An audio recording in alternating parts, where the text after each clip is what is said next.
Welcome to Guitar Journeys. I'm your host, Bryce. And in this episode, I'm going to be giving a down and dirty way to record yourself and post on the internet, as well as a basic broad overview of what the items you're going to need to record yourself.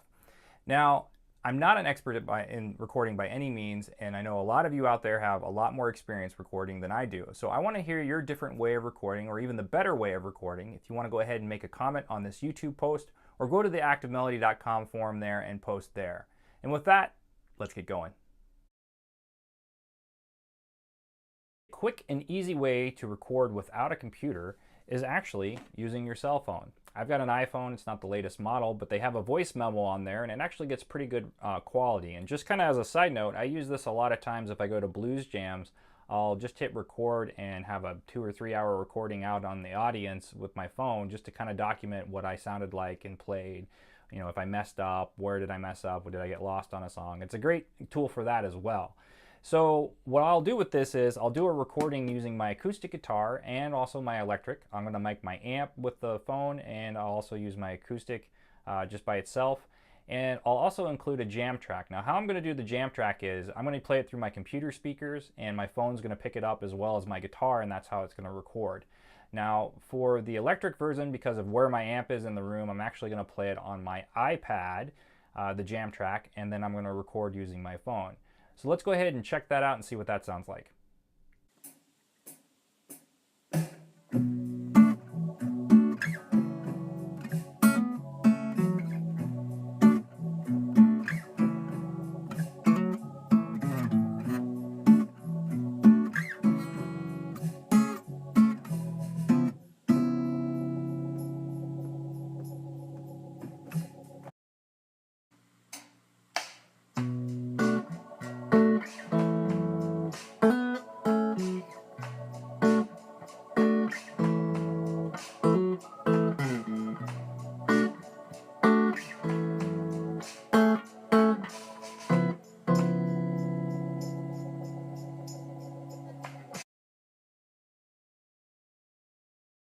There are a couple of handy little devices that I've found very useful in kind of using things like this as well as other pieces of equipment.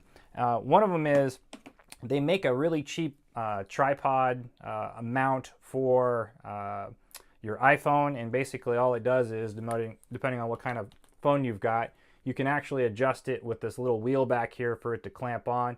This one's a little loose right now because I had it set up for when my iPhone was in a case, but you can actually put that on a tripod if you've got one laying around. It locks into place. I want to say they're like maybe $10 on Amazon. They're pretty inexpensive. Another route is if you have a mic stand and you still want to use your iPhone, they do make these little adapters that basically screw into like a tripod mount, which in this case would be this iPhone. And they, you can either hold it or you can put it in a mic stand.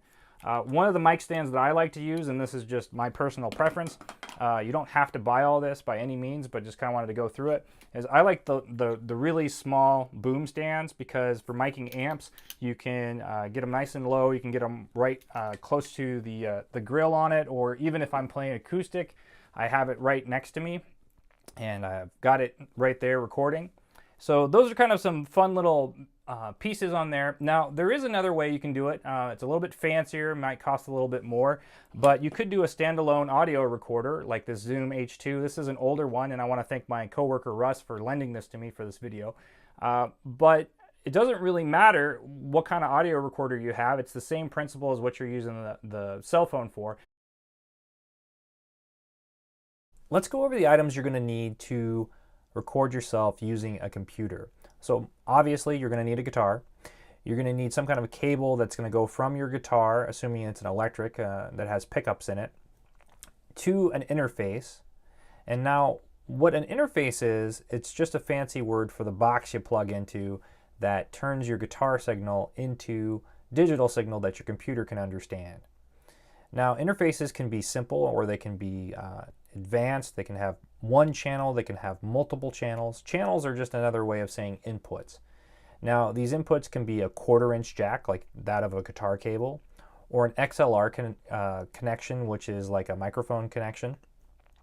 Or they could even be a combo jack, which is XLR and 1/4-inch, where both of them can plug into that.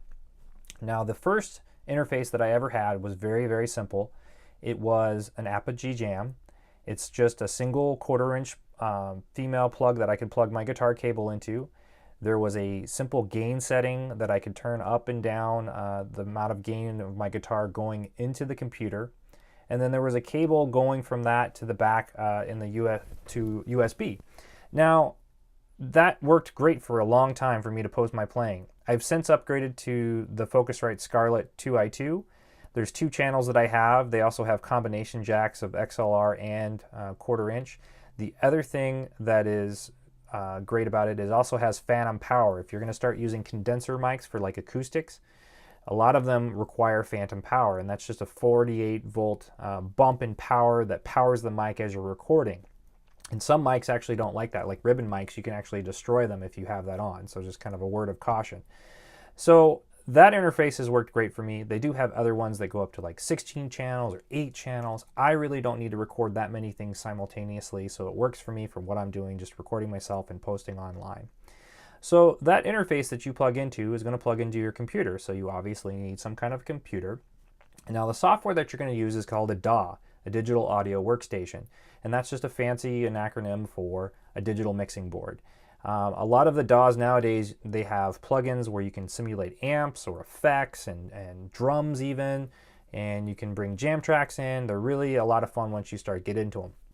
I am not an expert in those at all. I use GarageBand. It came with my Mac, and that's what I've kind of fumbled my way through and was able to use it. Now there's other DAWs to mention. Audacity, that's a lot of people try to use that because it's free. It's very limiting. I don't recommend starting out on that. I would either try to go with Reaper, which is about $60. There is a free trial that you can have. Or if you have a Mac, go ahead and start playing around with GarageBand, or even an iPad or iPhone. They actually have versions of GarageBand on there. And then the upper version of GarageBand that you pay for is Logic, and that's only for Mac. And then Cubase is another one that I could probably mention. I have not played around with that, but I know a couple of people that do use that. So your DAW is basically going to be how you're recording it, and it'll store it onto your computer, and then you can export it after you mess with the volumes if you want to do that, and mix it and do what you need to do to make it sound good. A brief overview of how I record really quick and just kind of show you those DAWs in action. So what I've done is I've gone ahead and got 2 tracks in here. One of them is a simulated amp that I've got my guitar plugged into. I should say my guitar is plugged into the interface, which is on this channel. And then I've got a jam track. Now I've put about a measure space in there, so it gives me a little bit of time to grab my guitar and get ready to play. So what I'm going to do is record, and then we're going to put it on the internet. And I'm going to show you how to do that. Here we go.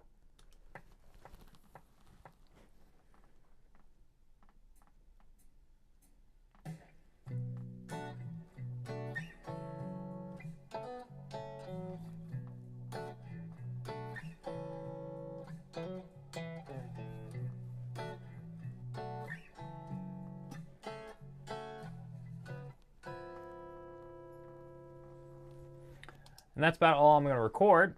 So really quickly, I'm going to go ahead and cycle just the area that I'm going to, that has my recording in it. I'm not going to do the whole jam track. So in GarageBand, I can actually export to SoundCloud. Now what SoundCloud is a website that gives you free space and a free account, and you can upload your MP3 files to it, and you can share it with a link. So let me show you how to do that. I can actually do it from here, but what I'm going to do is I'm going to export the song as an MP3 and not directly to it. I'm just going to save it on my desktop, and I'm going to tell it, hey, just do that yellow area that I specified. Go ahead and export. Okay, so let's go over to SoundCloud. So this is SoundCloud. I've already logged in, and I want to upload something. You just click the upload button up here, which has already brought you to this menu. The great thing is I can actually just, if I go to my desktop, click and drag and say, okay, well, here it is. Drop it down in there. And it's uploading as we speak. So I can rename this file to my playing, or just whatever you want to name it, and that's going to be the name of it on SoundCloud. If it's a public, you can search for it. You want to put some, you want to give it a genre and tell it what it is. And then also should put some tags in, and tags will help people find it if they're searching for it. So I could put guitar journeys in, I could put Bryce, I could do whatever I'm playing, active melody, or just whatever it relates to. Now, public means people can listen to it. Anybody can search for it and find it. Private is you have to have a link, and you can send that link out to somebody. So we're going to keep it private. And then I'm just going to go ahead and you can also upload an image, by the way, if you want a custom image for it, but I'm not going to do anything. So I'll just hit save. Now it's uploaded, and here's my link that it's given me. I'm just going to copy and paste that link. And you can email this to somebody. You could post directly to Facebook or Twitter or Tumblr or anything else that you've got. I'm going to go to the Active Melody forum, and I'm going to say showcase your playing. Then I'm going to go down to the very bottom here and put a new post and say my playing. And then you just copy and paste the link, and really that's all you have to do. And then you hit submit. And it'll actually have it embedded in the post so that people can actually watch it on the Active Melody forum. And it's as simple as that. Hopefully that was helpful to you guys, and if anybody has any questions, you can always find me on the activemelody.com forum, or you can email me at the email address at the end of this video. Happy picking, everybody.